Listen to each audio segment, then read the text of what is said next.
제가 오래전에 읽은 책이기도 한데요. 미국의 토마스 베리라고 하는 생태신학자이자 인류 문명학자가 있습니다. 그분은 일전에 그의 대표적인 책에서 우리가 우주에 대해 성스러움과 경외심 그리고 신비를 느끼는 감각이 없다면 우리는 그것을 돌볼 진정한 근거를 갖지 못하는 것이다. 이렇게 말한 바 있습니다. 오늘을 사는 인류는 어떻습니까? 기술 만능주의에 길들여져서 눈에 화려하고 빠르고 또 신기하고 편리한 것만 쫓고 있어서 세상을 지으신 초월적 존재, 눈에 보이지 않는 초월적 존재, 곧 창조주 하나님을 묵상하고 창조주의 그 놀라운 솜씨로 인해 경탄하는 그 감각이 무뎌져 있다라고 하는 지적입니다. 그래서 성스러움과 경외심 그리고 신비로움을 느낄 수 있는 이 감각을 회복하는 것이 오늘날 인류 사회의 가장 급선무라는 경종을 울린 것인데요. 이런 점에서 저는 오늘 환경 선교 주일을 준비하면서 지난 한 주간 시편 19편을 반복해서 읽고 듣고 하면서 묵상했는데 시편 저자가 하늘과 궁창 그리고 낮과 밤을 비롯한 하나님의 창조 사역을 경탄하는 것에 집중하고 나도 그러길 원합니다. 이렇게 기도하면서 마음을 모았던 복된 시간이었습니다. 그 본문 말씀을 잠깐 화면에 띄워주시면 중간쯤에 이런 말씀이 있습니다. 언어도 없고 말씀도 없으며 들리는 소리는 없으나 이렇게 말합니다. 그렇죠?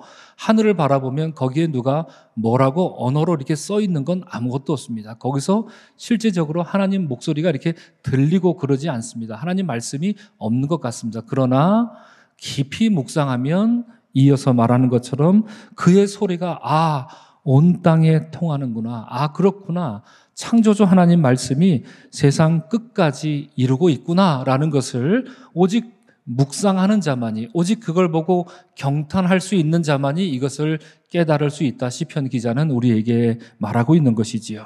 그래서 이 말씀을 읽으면서 여러분과 함께 노래로 부르면 좋겠다는 생각이 들어서 지난 수요일 저녁에 급히나마 곡절을 붙여보았고요. 설교를 마친 뒤에 우리 다 같이 일어나서 함께 불러보려고 하는데요. 비록 우리가 환경 파괴와 그리고 생태 위기의 시대를 살고 있지만 함께 부르는 이 시편의 노래를 통해서 하나님의 창조를 더욱 경탄하고 감사하는 그런 우리의 의식이, 우리의 감각이 이렇게 새롭게 일어나고 깨어나는 그런 복된 시간이 되면 참 좋겠다 하는 소망을 갖습니다. 오늘날 우리는 여러분 잘 아시고 많이 들으셨겠지만 소위 인공지능 시대를 살고 있습니다. 인공지능 시대가 왔다 이렇게 말한 지는 그렇게 오래된 건 아닙니다. 본격적인 건 사실 얼마 되지 않았습니다만 그 기술은 하루가 다르게 변하고 있어서 이제는 우리 일상에서 인공지능 기술이 없는 곳이 없을 정도입니다. 그래서 TV나 또 신문을 펴면 언제나 매일매일 같이 인공지능 기술에 대해서 로봇 맨날 나오죠. 미국에서 중국에서 어디서 만들었다는 로봇가 춤을 추고 뭘 들고 다니고 매일 지겹도록 이런 게 반복해서 보도하고 있는데요. 지난주 저는 오랜만에 거의 2달 만에 가는 것 같은데 미용실에 갔다가 기다리는 시간에 이 테이블에 올려져 있는 신문에서 아주 흥미로운 기사 하나를 읽었습니다. 기사 제목이 좋은 놈, 나쁜 놈, 이상한 놈, 우리 태도에 따라 야누스가 되는 AI 이렇게 제목이 되어 있습니다. 좋은 놈, 나쁜 놈, 이상한 놈 예전에 영화 제목 한국 영화 중에 이런 영화가 있었죠. 이 기사는 카이스트 명예교수인 맹성현이라는 박사가 동아일보에 기고한 글이었습니다. 제목이 의미하는 것처럼 필자는 말하기를 이제 인간은 인공지능 기술을 사용하지 않을 수 없는 세상을 맞이했는데 인간이 그 기술을 어떻게 사용하느냐에 따라서 앞으로 세 종류의 결과로 나타날 것이다 말하는 겁니다. 그가 말하는 세 종류는 이런 겁니다. 첫째, 나쁜 인공지능입니다. 인공지능 기술을 악용하면 어떤 일입니까? 벌써부터 일어나고 있지요. 가짜 정보 그리고 딥페이크와 같은 이런 범죄가 버젓이 아주 쉽게 마음먹기에 따라 이런 것들이 횡행하는 시대가 돼서 누가 언제라 할 것 없이 우리 사생활이 침범받을 수 있는 그런 범죄에 악용될 소지가 있다 이렇게 말하는 것이죠. 둘째, 이상한 인공지능입니다. 여러분, 지난 2025년도 올해죠. 일본 최고의 권위를 자랑하는 문학상이 있습니다. 아쿠타가와 문학상이라고 하는데, 이 문학상에서 대상을 수상한 작가가 인터뷰할 때 뭐라고 했냐면 이렇습니다. 제가 쓴 작품이요, 95% 인공지능이 써준 겁니다. 그걸 받고 제가 5% 가미한 겁니다. 대상을 받았는데 사람이 쓴 게 아니라 95%가 인공지능이 썼다 하는 얘기입니다. 이렇게 되면 어떨까요? 이쯤 되면 앞으로는 문학가, 미술가, 그리고 음악가 이런 분야가 망가질 겁니다. 아니, 인공지능으로 해도 되는데 굳이 인간이 필요 없는 아주 이상하고 고약한 시대를 우리가 맞이할 수 있다라고 하는 얘기지요. 마지막 셋째로 좋은 인공지능입니다. 여러분, 어떤 게 있을까요? 인공지능 기술을 통해서 얼마 전 미국 제약회사들이 난치병을 위한 신약 개발을 했다라고 하고요. 또 미국 기상청은 인공지능 기술을 활용해서 전보다 훨씬 정확하고 아주 정확한 날씨와 기후를 예측할 수 있게 되었다라고 하는데, 이처럼 인공지능 기술을 잘 활용만 하면 지구촌이 안고 있는 의료나 사회나 복지와 관련된 여러 어려운 문제들을 해결해서 인류의 행복을 증진할 수 있을 것이다. 이렇게 낙관적으로 바라보는 내용입니다. 그래서 학자들은 너나 할 것 없이 다 말합니다. 어차피 우리는 인공지능 기술을 피할 수 없다. 그러므로 인공지능 기술과 함께 인류가 나아가야 하는 그런 시대를 맞이했다. 이렇게 말합니다. 자, 그런데 이런 제안에 동의할 수밖에 없다 하더라도 오늘 환경선교주의를 맞아 생각해 볼 때 어쩌면 더 심각하고 더 본질적인 문제가 있습니다. 인공지능 기술을 활용하는 데는 막대한 에너지가 소비된다는 것입니다. 예를 하나 들어볼까요? 아마 아시는 분 많이 있으실 것이고 여기 중에 많이 이거 써보신 분 계실 겁니다. 얼마 전에 소셜미디어에서 화제가 되었던 게 하나 있습니다. 일본의 지브리라는 세계적으로 유명한 애니메이션 회사가 있지요. 화면에 나오는 것처럼 이웃집 토토로, 천공의 성 라퓨타, 센과 치히로의 행방불명 등과 같은 이런 아주 작품으로 전 세계인들에게 친숙한 애니메이션 회사입니다. 이 회사의 화풍을 일컬어 지브리 화풍 이렇게 하는데, 챗 GPT에 아무 사진을 넣고 지브리 화풍으로 바꿔줘 라고 명령어를 넣으면 정말 마법처럼 몇 분 뒤에 이 지브리 화풍처럼 사진을 바꿔줍니다. 예를 하나 들어봅니다. 설교를 위해 제가 한번 해봤습니다. 지난 5월에 우리 교회 걷기대회 대상 누가 차지했습니까? 오남선교회입니다. 제가 이걸 넣고 챗 GPT에 올렸습니다. 지브리 화풍으로 바꿔줘 하니까 짜자잔 이렇게 됐습니다.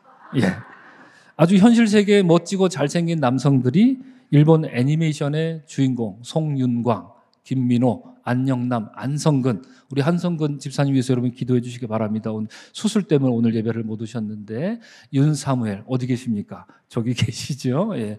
김상만, 그리고 임태일 이렇게 바뀝니다. 정말 기막힌 기술인데 문제가 있다는 얘기죠. 이렇게 사진 하나 바꾸는 거 시간상으로는 얼마 안 들지만 에너지가 소모되는데 방전된 전화기를 완충시키는 데 필요한 그 에너지가 요 그림 하나 바꾸는 데 필요하다는 얘기입니다. 그래서 온라인상에서 이게 처음 회자가 되었을 때 사람들이 열광하면서 너나 할 것 없이 다 해보는 겁니다.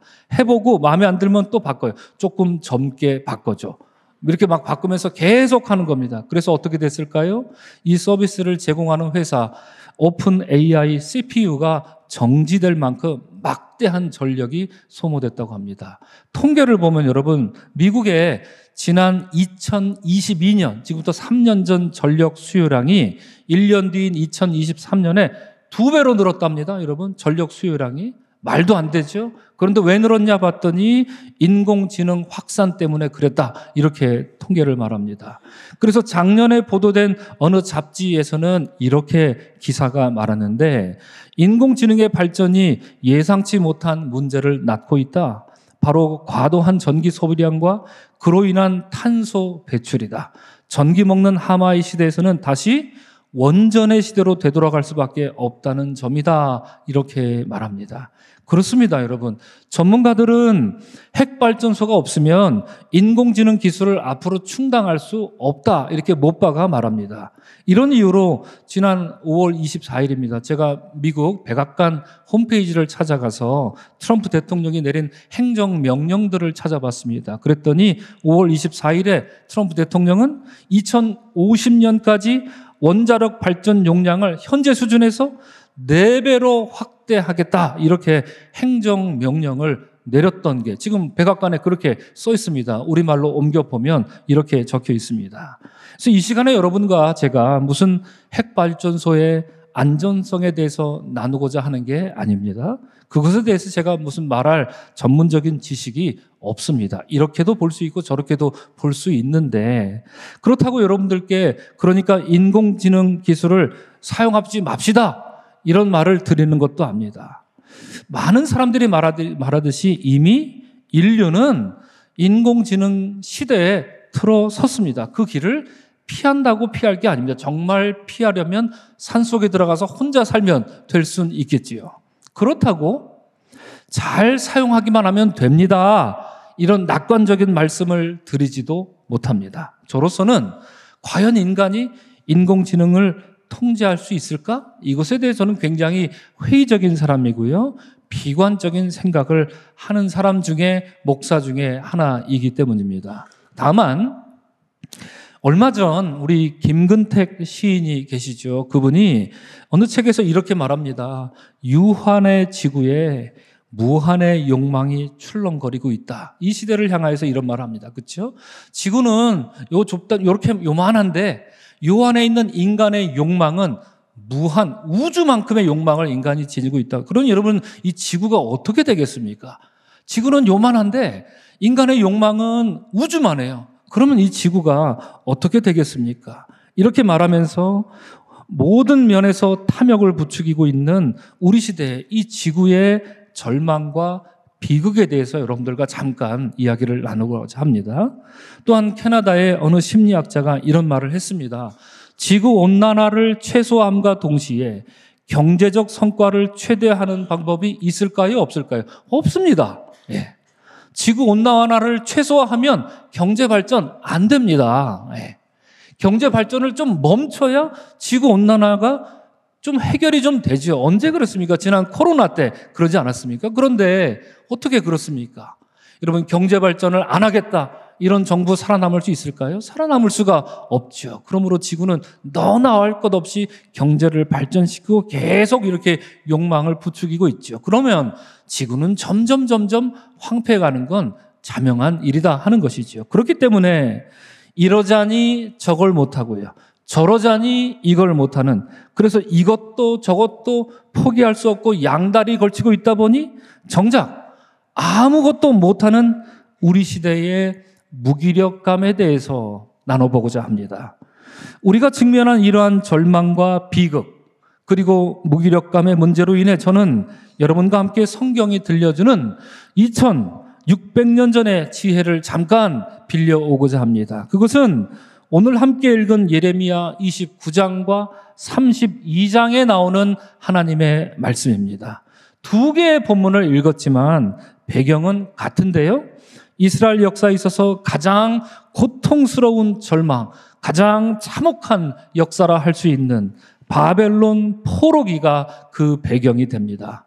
29장은 남유다 멸망 직전 왕입니다. 여호야킨 왕 때 일어난 일이고요. 32장은 남유다가 멸망하게 된 그 마지막 왕 시드기야 왕 때 일어난 일이고, 그때 하나님 그들에게 하신 말씀이었습니다. 먼저 29장을 보면 바벨론의 침략으로 이제 남유다 백성은 모든 것을 잃어버렸습니다. 다 죽고 다 빼앗긴 채로 유다 백성들은 치명상을 입고 숨을 헐떡이는 짐승처럼 이역만리 바벨론의 포로로 끌려갑니다. 바벨론, 여러분 바벨론은 어떤 곳입니까? 사나운 이리떼가 군침 흘리며 노려보는 공포의 땅입니다. 그것은 하나님 백성의 위엄이 뭉개진 모멸의 땅이었던 것입니다. 언제나 고향으로 돌아갈지, 아니 고향으로 돌아갈 수는 있는 것인지조차 알 수 없는 저들에게 소망이라는 단어는 이미 사멸한 언어가 되었습니다. 평화, 평안, 안녕, 이런 단어는 여러분 망상의 언어에 불과한 그런 장소가 어디입니까? 바로 바벨론이었던 것입니다. 이런 이들에게 하나님은 본문 29절에서 예레미야를 통해 편지를 보냅니다. 급히 보내게 되는데 그 주된 메시지는 세 가지였습니다. 첫째로 무엇입니까? 너희는 포기하지 말고 일상을 성실하게 살아내라 하는 그 말씀이었습니다. 본문 5절에서 하나님은 예레미야를 통해 말씀하시기를 너희는 집을 짓고 거기에 살며 그 바벨론의 텃밭을 만들고 그 열매를 먹으라 이렇게 말씀하십니다. 그뿐만 아니라 이어지는 말씀 우리가 함께 살펴봤지만 거기서 결혼도 하라고 합니다. 자식도 낳고 자식도 결혼시키라 이렇게 말씀하고 있는데요. 심지어 아니 다 떠나서 어떻게 이렇게 말할 수 있지 싶은 내용이 뭡니까? 그 공포의 땅이요 모멸감을 안겨준 그 땅인 바벨론의 평안을 위해 기도하라. 7절에서 하나님 이렇게 말씀하고 있습니다. 여러분 이해가 되지 않습니다. 하나님 말씀 뭡니까? 너희가 포로로 잡혀갔지만 거기를 마치 너희 고향 땅으로 생각하고 거기 정착하라 하나님 이렇게 말씀하신 것입니다. 이것이 첫 번째고요. 둘째는 무엇입니까? 너희는 현혹되지 말고 분별하라. 아주 중요한 말씀을 주십니다. 본문 8절과 9절 말씀에 보면 중간에 노란 글씨로 이렇게 돼 있지 않습니까? 미혹되지 말며 너희가 꾼 꿈도 고지 듣거나 고지 믿거나 하지 말라 이렇게 말씀하십니다. 내가 그들을 보내지 아니하였어도 그들이 내 이름으로 거짓을 예언함이라 이렇게 하나님 간곡하게 말씀하고 있습니다. 그렇습니다. 포로 생활에 있어서 가장 중요한 또 다른 하나는 무엇이냐? 분별력이었던 것입니다. 여러분 당시 하나냐와 같은 예언자는 바벨론에 붙잡혀 가더라도 2년 안에 돌아올 거다 이렇게 말했습니다. 헛소리죠. 헛소리를 하나님 이름의 빙자해서 그럴싸하게 말합니다. 그 말을 들은 백성들은 어떻겠습니까? 위로가 됐겠지요. 그러나 그건 공수표일 뿐입니다. 그럴 일은 일어나지 않습니다. 그것은 요즘 사람들 하는 말로 희망 고문에 불과한 말입니다. 그것을 버젓이 거짓을 말하는 예언자들은 그렇게 말합니다. 예레미야를 통해서 새벽에 살펴보지만 하나님은 너희들은 망한다 이놈들아 말씀하시는데 거짓을 말하는 예언자들은 안 망해 절대 안 망해 이렇게 말했지요. 그리고 쫄딱 망하자 2년이면 돌아올 수 있어. 이렇게 하나냐 같은 예언자가 거짓을 또 말하고 있는 이런 시대였습니다. 하지만 그런 때 예레미야는 말합니다. 하나님 말씀을 받들어 그대로 전합니다. 그것은 거짓이다. 2년 안에 돌아오는 일은 없다 말합니다. 그런 근거 없는 희망에 휩쓸리지 말고 하나님의 뜻을 전하는 참 예언이 무엇인지 분별하여 들으라. 예레미야는 말하고 있었던 것입니다. 이것이 두 번째였습니다. 셋째는 이것이죠. 너희 생각이 아니라 하나님의 생각을 알라 하는 것입니다. 이어지는 말씀에서 예레미야는 바벨론 포로 생활에 있어서 무엇이 가장 중요한 것인지 쐐기를 박아 말하는데 10절에서 13절 말씀입니다. 아까 하나냐는 몇 년이면 돌아온다고 얘기했지요? 2년이라고 쌩 거짓말을 쳤습니다. 그러나 예레미야는 말합니다. 2년 아닙니다. 70년입니다. 70년을 이렇게 되는 거지요. 사람들에게 위로가 되지 않습니다. 그러나 그것은 사실입니다. 하나님 말씀이기 때문입니다. 예레미야는 이어서 말합니다. 모든 것이 다 지나 하나님의 뜻이 성취되어야 여러분들은 돌아올 수 있습니다. 말합니다. 그리고 이어서 말하죠. 그러므로 여러분들은 여러분들을 향한 하나님의 생각을 집중하여 깨달으십시오. 다른 데서 평안을 구하지 마십시오. 여러분을 향한 하나님의 생각을 더 깊이 묵상하고 그 하나님의 뜻에 집중하는 것이 지금 여러분들이 해야 할 일입니다. 그래서 마지막 13절에 뭐라고 말하고 있습니까? 우리 다 같이 한 목소리를 읽겠습니다. 너희가 온 마음으로 나를 구하면 나를 찾을 것이요 나를 만나리라 말합니다. 그렇습니다, 여러분. 이 모든 일을 행하실 분은 주체는 누구십니까? 하나님이다. 예레미야는 이렇게 말합니다. 예레미야가 바라보는 것은 인간의 섣부른 말로 이루어지는 그런 것이 아니었습니다. 하나님의 큰 구원이었던 것입니다. 지금 당장 앞이 막막하다고 서두르거나 하나냐가 말한 것처럼 헛된 희망에 경도되지 않습니다. 예레미야는 2년이 아니라 70년이 차야 된다. 절망스러운 말을 서슴없이 말합니다. 하나님의 때가 완전히 이르러야 한다는 것이지요. 모든 것을 회복하시며 성취하실 분은 누구냐? 하나님이시니 너희는 조급한 너희 생각에 사로잡혀 궁리하지 말고 너희 생각이 아니라 너희를 향한 하나님의 생각을 헤아리라. 예레미야는 전하고 있었던 것입니다. 그리하면 너희가 헛되이 꿈꾸는 그런 평안이 아니라 하나님이 주시는 참된 평안, 샬롬이 너희를 뒤덮을 것이니 13절로 말하기를 너희가 온 마음으로 나를 구하면 나를 찾을 것이요 나를 만나리라. 이렇게 말하고 있었던 것입니다. 이처럼 여러분 정리해보면 세 가지였습니다. 첫째, 일상을 충실히 살라. 둘째, 분별하라. 셋째, 너희 생각이 아니라 하나님의 생각에 집중하라 였습니다. 이 세 가지는 바벨론 포로로 잡혀간 하나님 백성들이 언제나 기억하며 살아야 할 생활 지침이고요. 오늘날과 같은 생태 위기로 인해 길 잃은 날을 살아야만 하는 우리들이 반드시 명심해야 하는 참된 지혜가 되기도 합니다. 자, 이러한 29장의 말씀에 이어서 잠깐 두 구절 살펴봤지만 32장으로 넘어가면 하나님은 예레미야에게 더욱 기막힌 명령을 주십니다. 29장하고 보면 어찌 보면 비교가 되지도 않습니다. 32장 2절을 보면 오늘 읽지는 않았습니다. 바벨론 군대가 지금 어떤 상황입니까? 이미 예루살렘 성을 포위했습니다. 다시 바벨론 군대가 쳐들어온 것입니다. 그리고 예레미야는 어떤 상황입니까? 왕궁 수비대에 갇혀서 철창 속에 지금 들어가 있습니다. 깜빵 안에 갇힌 상태라는 얘기입니다. 이제 유다 마지막 왕 시드기야에 이르러서 남유다는 멸망하고 완전히 역사 속에서 사라지게 되는데 그 일보 직전의 상황이 32장이라는 얘기입니다. 그런데 이런 때에 하나님은 예레미야에게 말씀하시기를 뭐라고 하셨습니까? 고향 아나돗의 밭을 사라. 의문스러운 명령을 예레미야에게 말씀하십니다.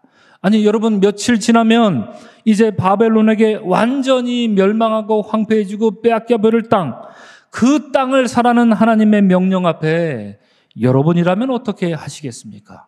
우리 잠시 근대사로 거슬러 올라가면 여러분, 중공군과 북한군이 계속 우리 남하에서 이 땅을 쳐들어왔었지요. 그래서 일사후퇴를 해야 되지 않습니까? 내일이면 북한군과 중공군이 쳐들어오는데 옆집 사람이 나에게 찾아와서 우리 집 이거 5천만 원인데 10만 원에 사. 이러면 10만 원 그 사람에게 줄 사람이 어디 있겠냐 말입니다. 내일이면 멸망해 버릴 텐데 말입니다. 바로 그런 상황이라 하는 얘기지요.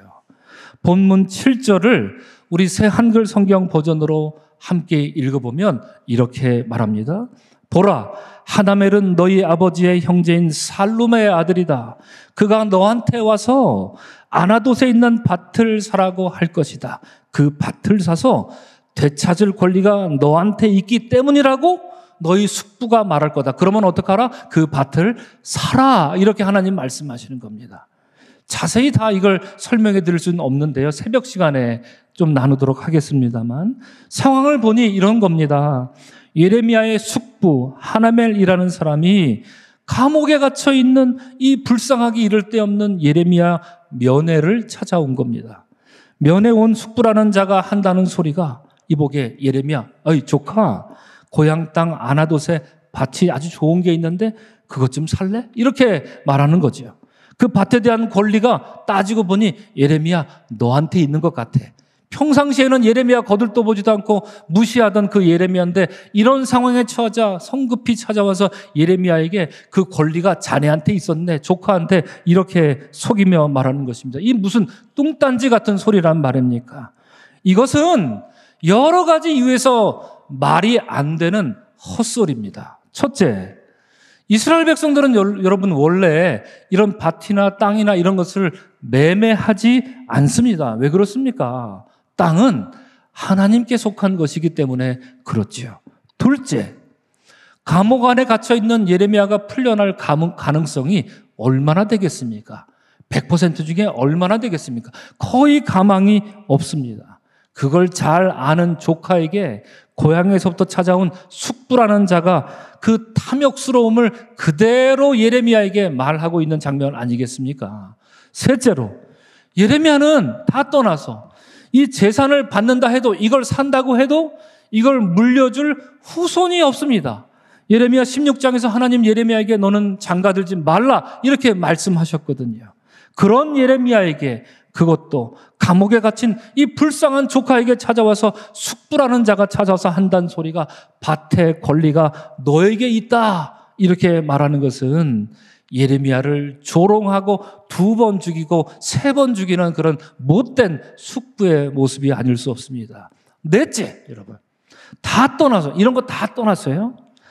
남유다는 이제 곧 바벨론에게 짓밟힙니다. 멸망당합니다. 며칠 뒤면 그런 일이 벌어집니다. 땅의 소유권은 그러므로 누구에게 넘어갑니까? 바벨론에게 소유권이 넘어갑니다. 그러면 숙부랑 같이 매매 계약서에 사인을 쳤다고 칩시다. 그것은 며칠 지나면 휴지 조각에 불과하기 때문입니다.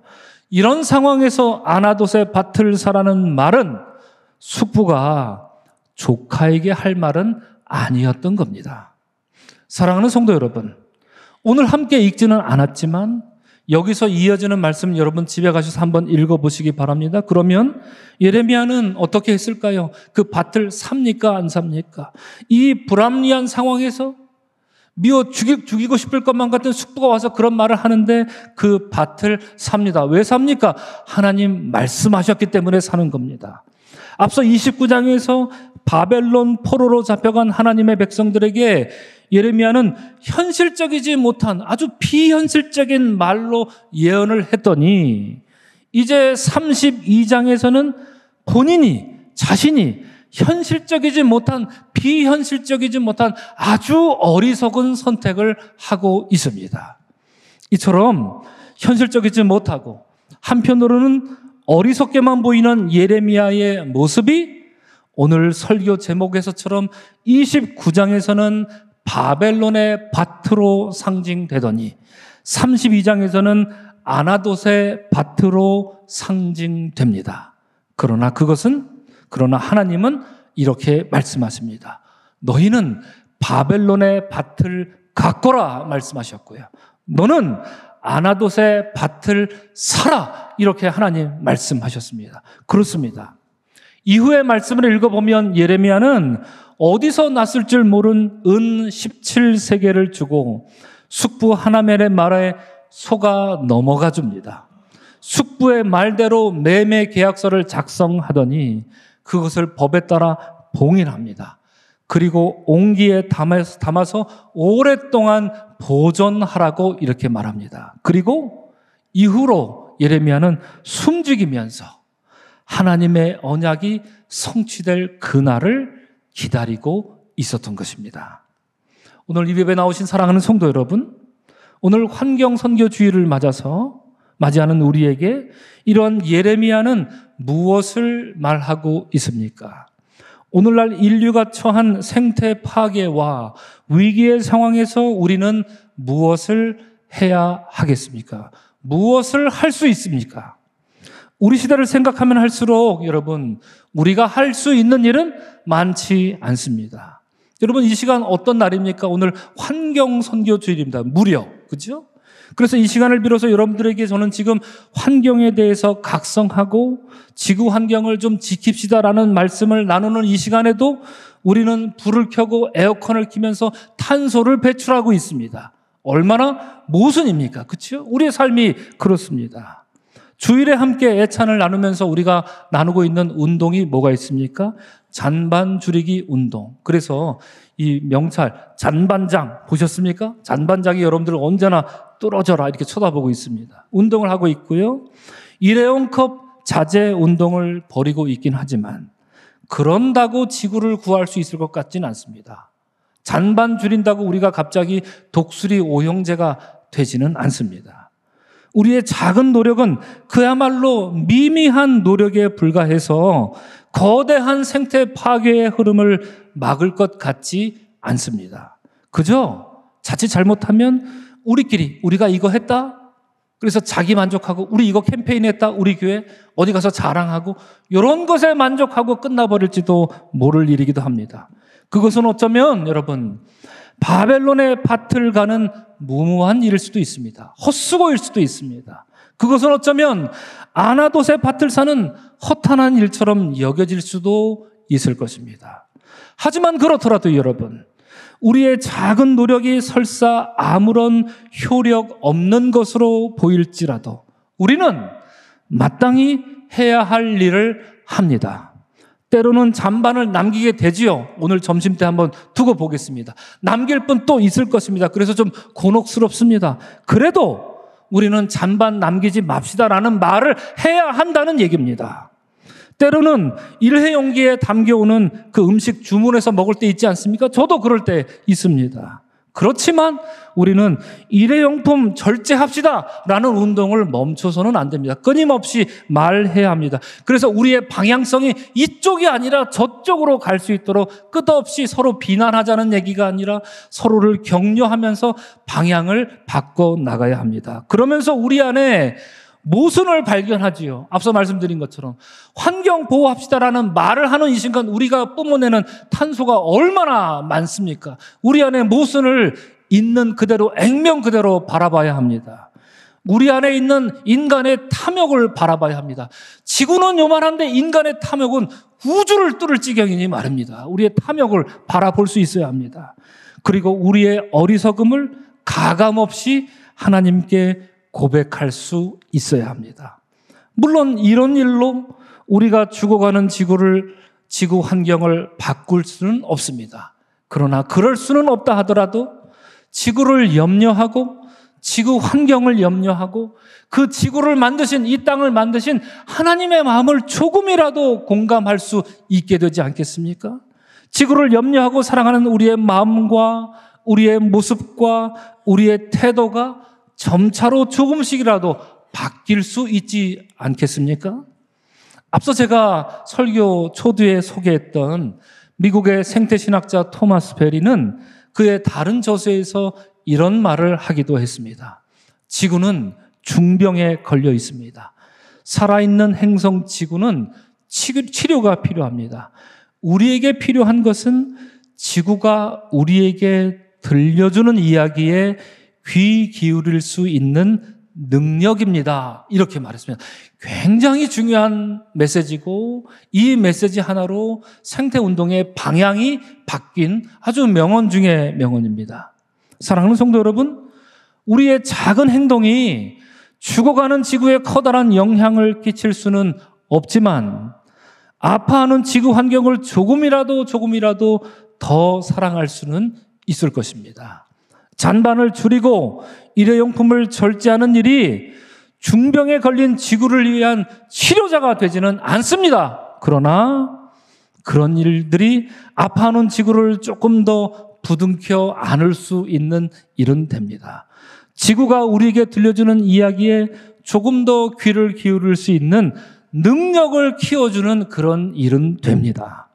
결국 우리의 노력은 무엇입니까? 누구를 바꾸기 위함입니까? 지구를 바꾸기 위함이 아닙니다. 우리를 바꾸기 위함입니다.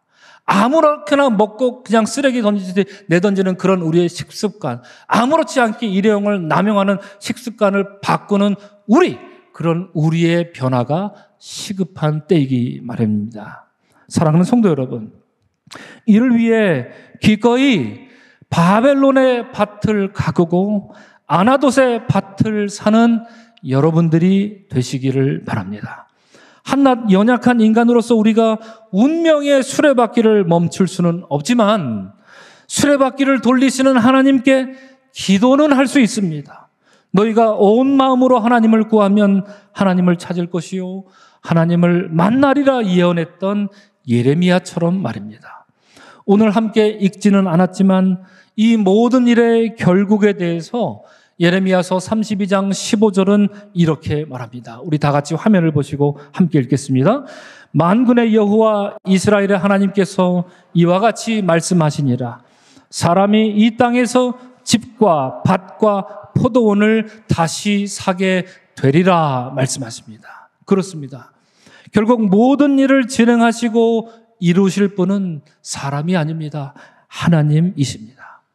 우리의 노력이 세상을 변화시키는 것이 아니라 변화된 우리 한 사람 한 사람의 작은 노력과 우리의 끊이지 않는 기도를 통해서 만물을 새롭게 하실 유일하신 이 하나님 한 분이 역사하실 뿐입니다.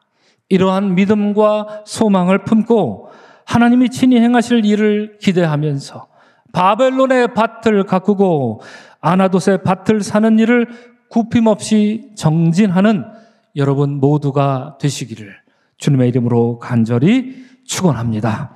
아멘.